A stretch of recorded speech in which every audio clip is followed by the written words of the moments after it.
What's going on? It's Ash. You joined me after doing 12 3-minute reps of Swains Lane in high intensity, well over 340 to 440 watts.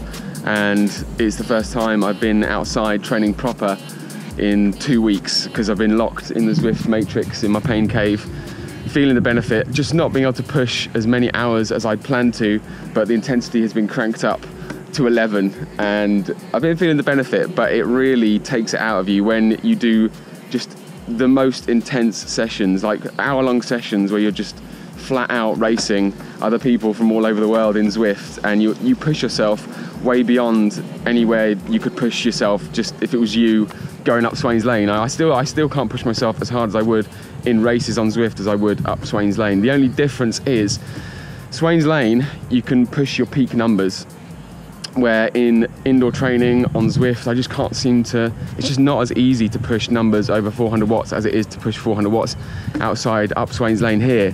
So it's good to have the balance between those two, to get out here, to push my peak numbers, keep that conditioning high, and then also like hour-long efforts in Zwift and keep that. I mean, I guess that's like my endurance at the moment.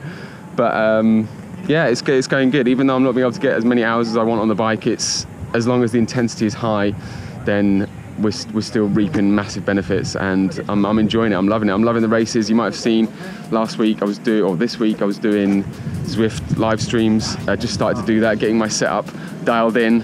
Still got to sort out the audio, but you can now see me overlaid over the Zwift races and stuff, and you can interact with me and chat with me and stuff like that. So that's going to continue next week. But yeah, they're intense. They're intense. They really take it out of you, but you reap the benefits as long as you sleep well, eat well, and just don't stress yourself out too much. Just relax, just have fun, and keep making the gains. Might not be able to get as many hours as we want on the bike. I mean, we could do, but it would just be me sitting indoors on Zwift, because it's just not safe enough, not light enough, the conditions are not conducive to me training long hours on the bike outside in London, that's for sure. I mean, I think if I was up north or somewhere else, anywhere else other than London or a big city, then it would be a lot easier to train longer hours on the bike, even during winter. But where I am now, it's like Swains Lane or nothing really, and that's it. But I'm happy with that, and we're getting where we want to be. And yeah, so just about 7 to 8 hours on the bike at the moment a week. We're getting closer and closer to finding it easy to push 360 watts for a 20-minute FTP test.